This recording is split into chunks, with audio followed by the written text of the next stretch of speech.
We are following breaking news. A homicide suspect barricaded inside a home in Clarksville, sending a neighborhood into a lockdown. This is happening off Cobalt Drive, which is not far from Wilma Rudolph Boulevard and Interstate 24. We have Nicole Smith live at the scene with what we know from police.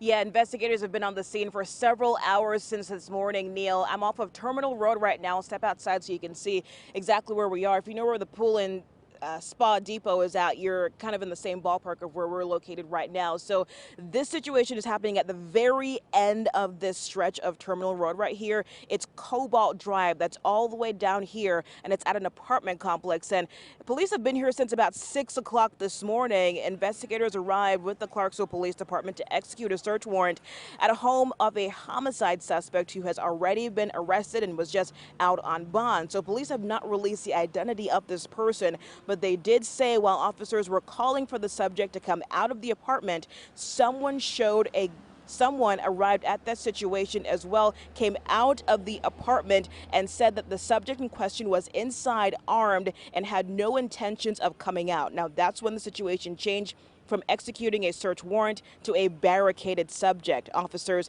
evacuated the homes where they felt people were in danger, and so right now they're not allowing all the residents who live directly next to that home back into their homes right now.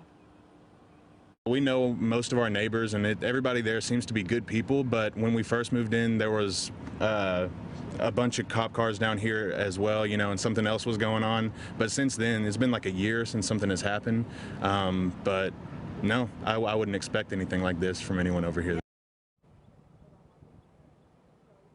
So within just the last 30 minutes or so, Clarksville police have started to allow some of the residents who live nearby to go back to their homes after they have not been able to do so for the past several hours. If they live directly next to where the subject is barricaded right now, police are not letting those people back in. But as long as police feel they're safe, they're starting to allow more residents back into their homes. But again, they're still asking people to avoid this area if possible. Terminal Road is still closed off unless you're working at one of the businesses in this area. For now, reporting live in Clarksville, Nicole Smith, News 2.